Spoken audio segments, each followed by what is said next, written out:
멜기세덱이라는 사람이 있었습니다. 창세기 아브라함 시대 때 등장한 인물이죠.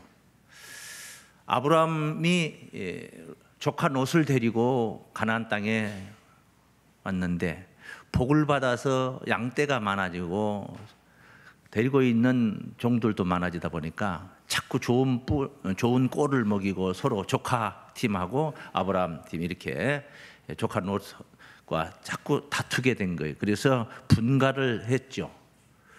분가를 했는데 롯은 요단 오온들 물 좋고 기름진 풀도 많고 그런 곳을 선택을 하게 됩니다. 성경은 에덴 동산 같았더라 그렇게 표현을 했습니다. 그런데 악하여 소돔 사람들은 큰 죄인이었더라 이렇게 증거되죠. 어쨌든 이런 시대 때에 그 땅에 전쟁이 일어났습니다. 연합 전쟁. 조그만 땅에서 연합국 전쟁이라 해봤자 성들끼리 각기 성들끼리 싸우는 전쟁인데 그 전쟁통에 롯이 거주하고 있던 소돔 성이 전쟁에 패망을 하게 된. 그래서 소돔에 있던 사람들 다 잡혀가고 포로로 잡혀가고 재물도 뺏기고 아브라함의 조카 롯도 가족들과 함께 다 포로로 잡혀갔어요. 이 소식을 들은 아브라함이 집에서 길리우고 연습시켰던 318명의 가신을 데리고 사병이 있었다는 거예요. 양떼를 이렇게 목축업을 했는데 그렇게 많은 318명을 데리고 있었다는 건 아브라함의 규모가 얼마나 컸는가를 우리가 익히 읽을 수가 있을 것 같습니다. 가서 그 소돔 성을 멸망시키고 그 외에 5개 성을 멸망시켰던 그돌라오멜이라는 그 작자를 쫓아가서 격파를 하고 아브라함 한 가정이 가서 격파를 하고 그 재물과 포로들을 다 데리고 나오게 되죠. 그때 소돔 왕이 나와서 아브라함을 영접을 하게 되고 그리고 멜기세덱이라는 살렘 왕 성경은 이렇게 표현했죠. 우리가 예루살렘을 연상을 하면 됩니다. 살렘 왕 멜기세덱이 하나님의 제사장이라는 이름으로 나와서 아브라함을 축복을 하는 것입니다. 그래서 그 자리에서 아브라함이 그 얻은 재물의 10분의 1을 멜기세덱에게 주게 되는 겁니다. 이것이 11조의 근원이 된 것입니다. 축복빌물, 복빌물 받고 11조를 이렇게 10분의 1을 드렸더라 하는 이야기가 창세기 이렇게 증거가 되어 있습니다. 하나님의 제사장이라 이게 중요한 것이죠. 창세기에 있는 14장에 있는 말씀이었는데 히브리서 7장에 이 말씀 오늘 본문 앞에 언급을 합니다. 7장 1절부터 한번 보겠습니다. 이 멜기세덱은 살렘 왕이요 지극히 높으신 하나님의 제사장이라. 제사장. 여러 임금을 쳐서 죽이고 돌아오는 아브라함을 만나 복을 빈 자라. 아브라함이 일체 10분의 1을 그에게 나눠주니라.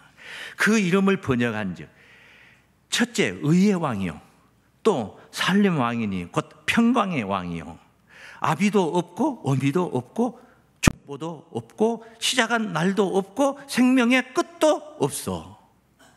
하나님 아들과 방불하여 항상 제사장으로 있느니라. 영원한 제사장 이렇게 언급이 된 인물이에요. 이 사람이 얼마나 높은가를 그 뒤에 4절부터 또 언급하고 있는 말씀을 읽으면 됩니다. 이 사람의 어떻게 높은 것을 생각하라. 얼마나 높은 존재인가. 조상 아브라함은 복의 근원이 된다고 그러잖아요. 너를 축복하는 자는 복을 받고 너를 저주하는 자는 저주를 받아. 땅의 모든 족속이 너를 통하여 복을 얻으리라. 이게 아브라함이야. 이게 우리의 믿음의 조상 아브라함입니다. 그런데 조상 아브라함이 노력한 노략물 중 좋은 것으로 10분의 1을 저에게 주었느니라. 레위 아들들 가운데 제사장의 직분을 받은 자들이 율법을 좇아 아브라함의 허리에서 난 자라도 자기 형제인 백성에게서 10분의 1을 취하라는 명령을 가졌으나 이 10분의 1을 취하는 명령은 제사장으로서 취하게 되는데 명령은 아브라함이 이삭을 낳고 이삭이 야곱을 낳고 야곱이 유다와 그의 형제들을 낳았는데 거기 야곱의 세 번째 아들 레위가 있었어요. 그 레위 계통에서 나온 사람만 제사장을 할 수가 있는 것이, 그것이 율법입니다. 법이에요. 법. 그리고 그가 11조를 10분의 1을 취할 수가 있는 거예요. 그런데 레위는 아직 태어나지도 않았는데 자기 증조부 아브라함이 이미 멜기세덱에게 10분의 1을 바친 거예요. 아브라함의 증손자 레위가 온 백성들에게 11조를 받게 되어 있는데, 훗날 그렇게 되는데 그 조상이 먼저 멜기세덱에게 바친 거예요. 그럼 레위도 바친 격이 되어버린 거죠. 허리에 있는데 아직 태어나지도 않았는데 그 조상이 바쳐버렸다니까요. 그 얘기를 지금 논하고 있는 거예요. 자기 형제인 백성에게서 10분의 1을 취하라는 명령을 가졌으나 레위 족보에 들지 아니한 멜기세덱은, 제사장은 레위 족보에 들어야만이 제사장을 할 수가 있는데, 이 레위가 태어나지도 않고 아직 족보를 따지지도 못할 그런 시점에 있을 때 멜기세덱은 아브라함에게서 제사장이다, 하나님의 제사장이다 하고 나와가지고 10분의 1을 취하고 그 얻은 자를 위하여 복을 빌었나니, 폐 일어나고 다 잡아치고 한마디로 말해서 이렇게 장황하게 얘기할 거 없어. 그냥 한마디로 말하면은 따라해, 낮은 자가 높은 자에게 복빌을 받느니라. 높은 자가 낮은 자를 복을 빌어주고 축복해주고 하는 것이지, 낮은 자가 높은 자에게. 그러니까 여러분, 새해에서 세배할 때, 어른들한테 세배할 때 할아버님 새해 복 많이 받으세요, 그거 좀 생각을 해봐야 되는 거예요. 그건 할아버지가 손주들에게 복 받아라 이렇게 하는 것이지. 낮은 자가 높은 자에게 복빌을 받느니라. 그러면 아브라함이 복빌을 받았어요? 멜기세덱이 받았어요? 아브라함이 멜기세덱에게 복빌을 받았다 이 말이야. 얼마나 높은가를 한번 생각해 보라 하면서 그 주제하에 논하고 있는 이 말씀이에요. 그건 두 번째예요. 그 정도로 높은 것은 두 번째예요. 그 다음 말씀이 참 대단해요. 또 여기는 죽을 자들이 10분의 1을 받으라. 지금 살아있기는 살아있지만 레위 계통에 있는 율법 아래 제사장, 율법에 명시된 그 제사장을 하고 있는 자들은 다 죽을 자들이에요. 안 죽을 자가 없어요. 다 죽어요. 죽을 자들이 10분의 1을 받으나 저기는 산다고 증거를 얻은 자가 받았느니라. 멜기세덱은 영원히 제사장이라 그랬단 말이에요. 그가 받았느니라. 또한 10분의 1을 받은 레위도 아브라함으로 말미암아 10분의 1을 바쳤다 할 수 있나니, 레위는 태어나지도 않았었지만 자기 조상이 바쳤으니까 나도 바친 것가 되어버린 거예요. 이는 멜기세덱이 아브라함을 만날 때에 레위는 아직 자기 조상의 허리에 있었음이니라. 여기 이제 멜기세덱에 관한 이렇게 축복의 말씀입니다. 아마 지금 이때라면 멜기세덱이 하나님의 제사장이라고 와서 축복한다면 현존하는 제사장들이 난리 구슬 쳤을 거예요. 네가 무슨 근거로 하나님의 제사장이냐. 족보를 따져보고, 율법에는 레위 계통에서 나와야 제사장 할 수 있는 거예요. 조상이 누구냐? 조상도 없어. 그러니까 멜기세덱 아브라함 시대 때는 하나님에 대한 관심이 없던 시대예요. 여호와가 하나님이라는 사실을 모르던 때예요. 다 여호와를 하나님으로 숭상하고 있는데 멜기세덱이 내가 바로 그 여호와 하나님의 제사장이라 하면은, 왜 네가 제사장이냐? 왜 너만 헤쳐먹냐? 또 뭐 이렇게 하면서 어떻게 이단이다 뭐 사입이다 하고 이렇게 할 수도 있었을 거예요. 관심이 없어요. 하나님의 제사장 뭐 그 관심도 없는 거예요. 어쨌든 지금 보니까 별다른 제사장이에요. 특히 유념해 보는 것은 생명의 시작도 없고 끝도 없다. 생명의 끝이 없어. 그건 뭐요? 영생이지. 이 엄청나게 별다른 제사장이에요. 별다르다. 특이하지 않습니까? 그래서 첫 번째 멜기세덱에게 관한 이 생명길 중요한 포인트 하나 여러분께 일러드립니다. 따라하십니다. 하나님의 별다른 제사장의 길입니다. 멜기세덱 반차 생명의 길, 바로 별다른 제사장입니다. 다 인정하고 다 알고 있는 그런 제사장길이 아니라 말이에요. 특별하다 이 말이에요. 별다르다 이 말은 특별하다, 일반적이질 않다는 거예요. 보편적이질 않다는 것입니다. 족보가 없지 않습니까? 제사장 제도가 없던 시절에 제사장이 나오는 거예요. 제사장이 지켜야 할 어떤 규범도 없던 시대에, 율법이 없던 시대에 그냥 제사장으로 나온 거예요. 쉽게 말하면. 어떻게 나왔냐? 해상처럼 나타났어요. 어디서? 뜬금없이 나타난 거예요. 그래서 이 아브라함을 축복한 이후에, 그 이후로는 강간무소식이라, 아무런 성경에 명시도 없고 소식도 없는 거예요.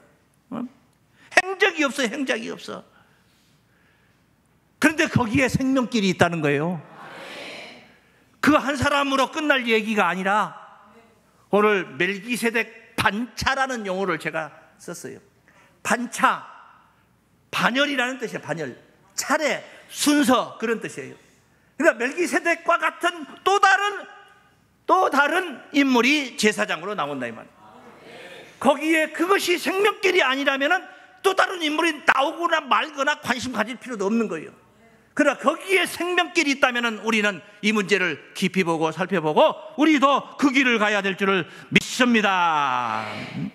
그래서 한 사람으로 끝나지 않는 길이다. 멜기세덱과 같은 길을 가는 자가 있다, 그런 말씀. 그래서 오늘 먼저 히브리서 본문 앞에 있는 5장 말씀을 한번 봐요. 5장 5절. 또한 이와 같이 그리스도께서 대제사장 되심도, 예수님이 대제사장이야. 이것도 특이한 거라. 왜? 예수님은 레위 계통에서 온 게 아니야. 그럼 어디서 왔냐? 유다 계통에서 왔다. 유다 지파에서. 레위는 셋째 아들이고 유다는 넷째 아들이란 말이에요. 근데 유다 지파에서 태어났어. 아브라함과 다윗의 자손 예수 그리스도의 세계라. 아브라함이 이삭을 낳고 이삭이 야곱을 낳고 야곱이 유다와 그의 형제를 낳고 또 낳고 다윗을 낳고 14대에 바벨론에 이거할 때까지 또 14대가 낳고 이거한 후에 또 예수 그리스도까지 14대에서 42세손이라 이렇게 마태복음 1장에 1절부터 증거를 하고 있는 거예요. 예수님은 유다 지파에서 태어났다면, 그런데 레위 계통에 들지도 않은 자가 여기 보니까 예수님이 대제사장 되시면 스스로 영광을 취하심이 아니요. 그건 영광인가 봅니다. 영광길인가 봅니다.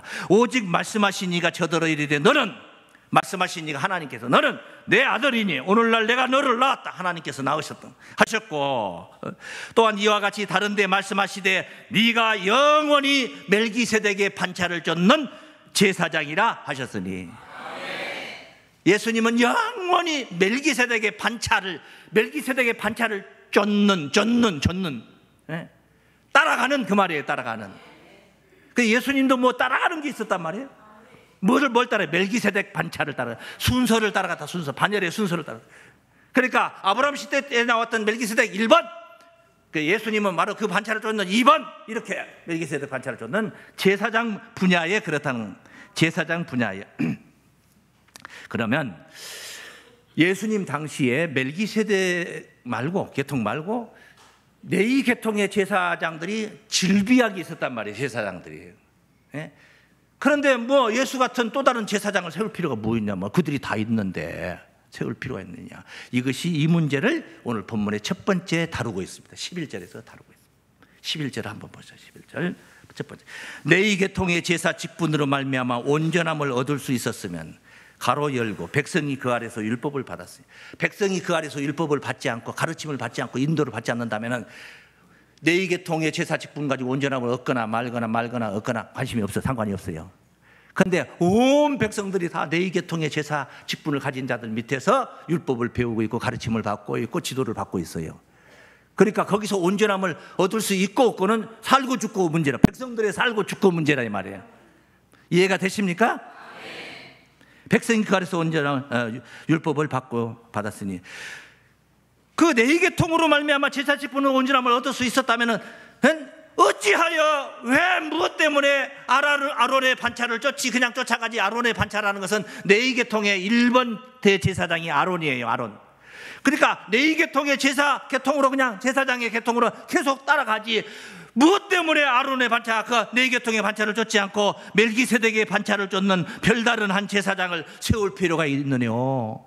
무엇 때문에 별다른, 그냥 무난한 자들로 보편적이고 일상적이던 그 레위 계통의 율법에 의해서 율법이 다 인정을 하고 있는 제사장들을 따라가면 되는 것이지, 뭐하게 다른 제사장을, 별다른 별스러운 그런 제사장을, 척보도 없고 막 그러지 않습니까? 멜기세덱은 그런 별다른 제사장을 세울 필요가 있느뇨?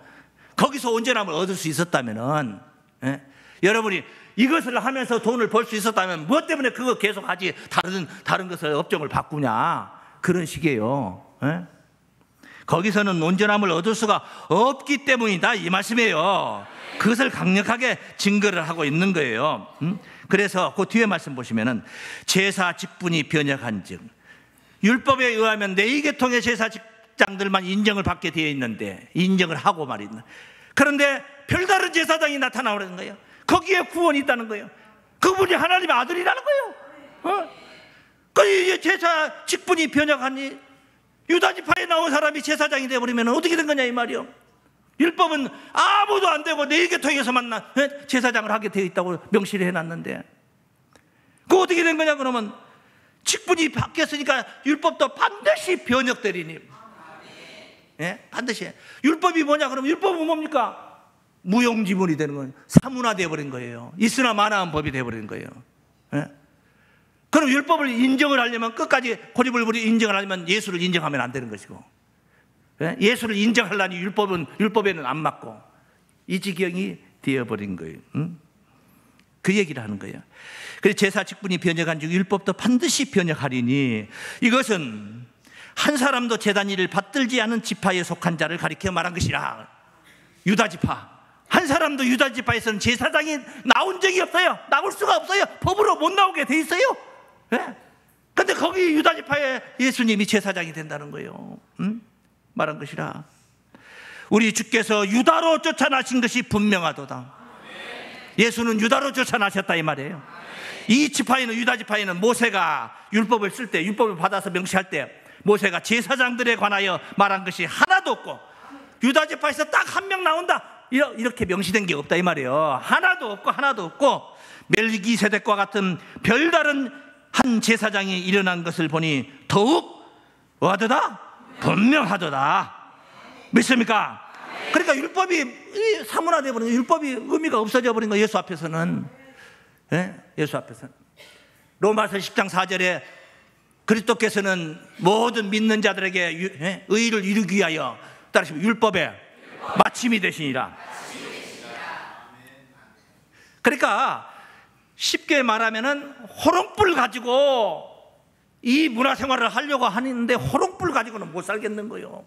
늦게까지 수능 시험 공부를 해야 되는데 콧구멍도 시커매져가지고 그 다음날 학교 가면 콧구멍이 새까매가지고 하던 시절이 제가 어린 시절 공부하던 시절이에요.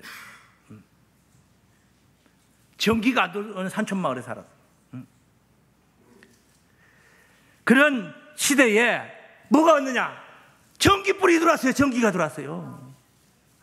그냥 석유만 사다가 불을 밝히던 그 호롱불 시대에 전기불이 들어왔어요. 석유 가지고 해결이 안 돼. 이제 그건 이제 필요가 없어요. 그 뭐냐? 전기를 다스릴 줄 알아야 돼요. 배워야 돼요. 예? 전기불을 켤 수가 있어야 되고, 선을 연결해서 그 에너지를 쓸 수 있어야 되는 거예요. 배워야 된단 말이에요. 배워야 된다. 제사장, 모름지기 제사장이라면은 백성들을 구원할 수 있는 생명의 능력이 있어야 된다. 그러니까 생명의 능력이 없는 제사장들 폐하고 생명의 능력이 있는 제사장을 세우는 거예요. 우리도 그런 영광의 길을 가려면 생명의 능력을 배워야 된단 말이에요. 남을 살릴 수 있는 능력을 배워야 된다. 할렐루야. 바로 예수님이신 줄로 믿습니다. 네. 율법은 그럼 뭡니까? 한마디로 말하면 율법은 그림자니라. 그림자다는 건 그림자. 율법은 그림자예요. 백성들이 어떻게 해서 온전함을 얻으려고 율법 아래서 했느냐? 짐승 양을 잡아요. 정결한 짐승, 깨끗한 짐승, 흠 없는 짐승을 가져다가 하나님께 잡아서 제사를 드리고 자기 죄 문제를 해결하네. 짐승이 대신 죽어 내 죄를 대신해서. 아니, 나보다 더 강한 자가 내 대신 죽어줄 수 있는 것이지, 나보다 약한 자가 나를 어떻게 대신할 수 있어요? 나는 5천억의 빚을 졌는데 5천만 원 빚진 사람이 와서 나를 갚아준다 하면은 좀 말이 좀 되지. 근데 나는 5천만 원밖에, 500만 원밖에 빚이 없는데 지는 5천억이나 빚졌어. 그런 사람이 내 빚을 갚아준다고 하면 되겠습니까? 지 죄가 주홍같이 붉은 죄를 가지고 있는 사람이 어떻게 남의 죄를 대신할 수 있습니까? 그 예수님이, 바로 하나님의 아들 예수가, 흠이 없는 예수가 오셔서 십자가에 매달려 짐승이 우리의 죄를 대신하던 시대를 피하시고 예수가 십자가로 인류의 죄를 그냥 한 방에 끝내버린 거예요. 짐승을 통해서 제사 드리는 율법은 해마다 드린 거예요. 해마다. 작년에 드린 건 소용없어. 올해는 또 다시 또 해야 돼. 해마다 늘 드리는 제사로는 아무리 짐승을 가지고 하나님 앞에 나가봐야 온전함을 얻을 수가 없어. 제 문제 해결이 안 되는 거예요. 그런데 예수님이 오셔서 우리 죄를 담당하심으로 말미암아 이것은 단 한 번에 끝내버리신 줄로 믿습니다. 그래서 짐승양을 드려 제사 드리는 제사법은, 율법은 그림자고, 실상은 뭐냐? 그 그림자는 예표의 사건이고, 실상은 예수 어린 양이 오셔서 우리를 대신하는 제사, 바로 이것이 바로 우리가 만난 하나님의 구원인 줄로 믿습니다. 이것을 히브리서 10장에 증거하고 있죠. 히브리서 10장. 율법은 장차오는 좋은 일의 그림자요 참 형상이 아니므로. 장차오는 좋은 일의 그림자요. 장차오는 좋은 일이, 우리가 이 좋은 일을 만나야 돼요. 참 형상이 아닌 걸 붙들고 매달릴 것이 아니라 좋은 일을 만나야 돼. 해마다 늘 드리는 바 제사, 늘 드리는 바 같은 제사로는, 그 양 잡아서 드리는 그런 제사로는 나오는 자들은 언제든지 온전케 할 수 없느니라.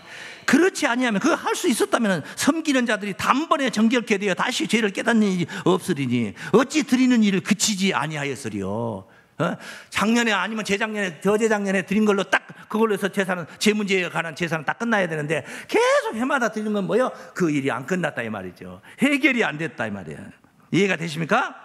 실상이 오신 거예요. 제사법이 달라진 겁니다. 어떻게 달라졌냐? 짐승양을 잡아다 하나님의 제단에 올리던 제사가 오늘 여기 이 자리처럼 예수 십자가 은혜를 전하는 제사법으로 바뀐 거예요.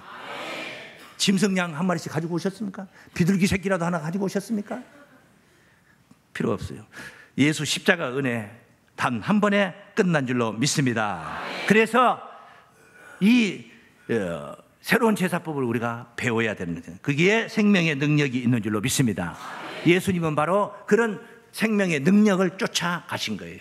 이것을 오늘 본문에서 언급을 하고 증거를 하고 있습니다. 한번 보십니다. 히브리서 7장 17절, 히브리서 7장 16절부터 보시겠습니다. 그는 육체에 상관된 계명의 법을 쫓지 않냐고, 율법을 쫓지 않았다 이 말이에요. 예수님은 말이에요. 오직 무궁한 생명의 능력을 쫓아댄 것이니 증거하기를 네가 영원히 멜기세덱의 반차를 쫓는 제사장이라 하였도다. 멜기세덱 반차가 바로 영원한 생명의 능력을 쫓는 길이라는 그 이야기인 것입니다. 할렐루야. 율법에 얽매이지 않았다는 거죠. 네? 생명의 능력을 쫓았다 이 말이죠. 사람들은 율법에 얽매여, 육신적인 것에 얽매여, 얽매여. 교권을 생각하고 생명의 능력이 있든 없든 그냥 교권을 보고 참목자다 거짓 목자다 치부해버리는 거예요. 정통이다 비정통이다 결정을 해버리는 거죠. 정의를 해버리는 것입니다. 멜기세덱 반차는 무궁한 생명의 능력을 쫓는 길인 줄로 믿습니다. 우리 한번 따라하시나. 무궁한 생명을 쫓아가는 길입니다. 할렐루야. 그 길에 생명의 능력이 있다는 것은 그 길에 제사의 효용이 있다 그 말이에요. 제사를 드리면 효용을 봐야 될 거 아니에요. 여러분 그 조상들에게, 돌아가신 조상들에게 그 예수 안 믿는 사람들 제사 드리는 광경들이 있죠. 저녁에 밥상 차려놓고 거기 절하고 하는 건데 그 제사 효용이 있어요 없어요? 봤어요? 네. 효용이 없어요. 효용이 없어요. 백날 해봐야 없어요. 와서 상 차려놔봐야 누가 조상이 와서 뭐 갖다 먹지도 않아요. 꽃감이 하나 없어졌던데요. 그 손주 녀석이 몰래 가만히 가서 집에 가 먹는 거지. 죽은 귀신이 와서 먹는 거 없어요. 무궁한 생명의 능력을 쫓아간다는 것은 그 길에 바로 제사 효용이 있다 이 말. 예? 죄의 싹신 사망 문제를 해결한다 그런 뜻이에요. 그건 바로 예수 그리스도를 통해서 이루어질 이야기인 줄로 믿습니다. 그래서 그 뒤에 말씀 보십니다. 그 뒤에 말씀 18절. 전옛 계명이 연약하며 무익함으로 패하고, 연약하고 무익하고 아무 쓸모가 없어. 백날 해봐야 효용이 없어요. 그러니까 무익하고, 그래서 패하고 가로 열고. 예? 얼마만큼 무익하냐? 율법은 아무것도 온전케 못할지라. 그 율법 시대가 끝난 거예요. 지금 우리는 은혜 시대에 들어온 거예요. 할렐루야. 예? 이에 더 좋은 소망이 생기니 이것으로 우리가 하나님께 가까이 가느니라. 이에 더 좋은 소망이 생기니 하나님께 가까이 간다. 이게 바로 멜기세덱 반차, 무궁한 생명의 능력을 쫓는 길인 줄 믿습니다. 예수 제사는 바로 단 한 번의 그 효용을 보게 했던 제사. 히브리 10장 12절입니다. 오직 그리스도는 죄를 위하여 한 영원한 제사를 드시고, 영원한 제사야. 한 번에 끝난 거. 한 번에 효염이 영원히 가는 거예요. 하나님 우편에 앉으사 그 후에 자기 원수들로 자기 발등상이 되기까지 기다리시느니라 그랬습니다.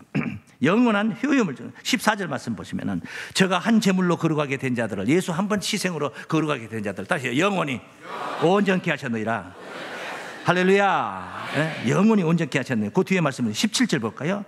또 저가 저희 죄와 저희 불법을 내가 다시 기억지 아니하리니, 한 번 용서해, 그날 이후로는 용서 다 해줬으니까 다시는 기억지 아니하리니, 더 짓지만 않으면 되는 거예요 이제. 예? 죄 짓고 용서해 준 거 또 가서 또 죄 짓고 그럼 하나님 우롱하는 것이지. 같은 짓은 반복하면 안 되지. 그게 회개라, 그걸 회개라 그런 거예요. 회. 뉘우칠 회자, 고칠 개자. 뉘우치고 고쳐버리는 거예요. 안 고쳐진 상태는 회개가 아니라니까. 회개가 아니라니까. 말로만 하는 거 하나님 약 올리는 거라니까 그건. 그러니까 저희 죄와 저희 불법을 내가 다시 기억지 아니하리라 하셨으니 다시는 기억하지. 기억을 하고 자꾸 하면은 그러잖아요. 내가 너 용서해 줬어. 그런 줄을 알아야 돼. 하나님 기억을 안 해요. 그런 거 안 해요. 한번 끝냈어. 딱 치사하질 않아요. 그렇게 18절 말씀.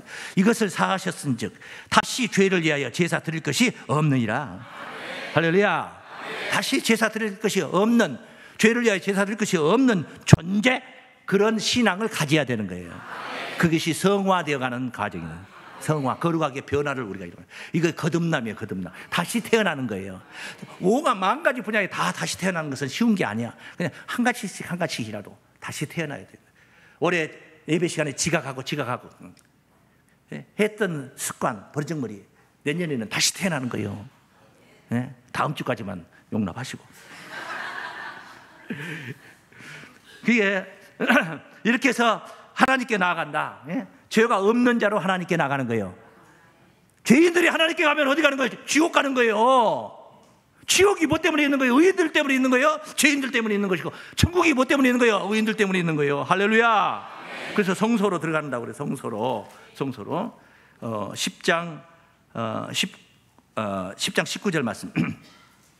그러므로 제 문제 완전히 해결되니까, 그러므로 형제들아 우리가 예수의 피를 힘입어 십자가 은혜를 힘입어 성소에 들어갈 담력을 얻었나니. 세상이 성소가 어딘데? 하나님 보좌예요. 하나님 보좌. 하나님 보좌로 나가는 담력을 얻었나니 그 길은 우리를 위하여 휘장 가운데로 열어놓으신, 옛날에는 휘장으로 닫혔어요. 근데 지금은 열어놓으신 새롭고 산 길이요 휘장은 곧 저의 육체니라. 예수 육체를 희생시켜가지고 성소로 들어가는 길을, 휘장을 열어버린 거예요. 성소로 들어가는 길이 여러분 앞에도 열리시길 바랍니다. 하나님 계신 성소로 가는 길이라. 멜기세덱 반차가 한번 따라했습니다. 하나님 계신 성소로 가는 길입니다. 할렐루야. 우리 주님께서 앞서 가셨어. 그 길로. 히브리서 6장 19절입니다. 우리가 이 소망이 있는 것은 영혼의 탓 같아서 튼튼하고 견고하여 휘장 안에 들어가나니, 우리가 들어가나니, 예수가 들어가는 게 아니라 우리가 들어가나니 그리로 앞서가셨다 이 말은 뭐예요? 뒤서오라 소리요. 나 앞서갈게요 이 말은 뒤서오세요, 뒤따라오세요 그 말이에요. 우리 주님이 앞서가셨어요. 앞서가신 예수께서 어떻게 하셨나? 멜기세덱 반차를 쫓아 영원히 대제사장이 되어 우리를 위하여 들어가셨느니라.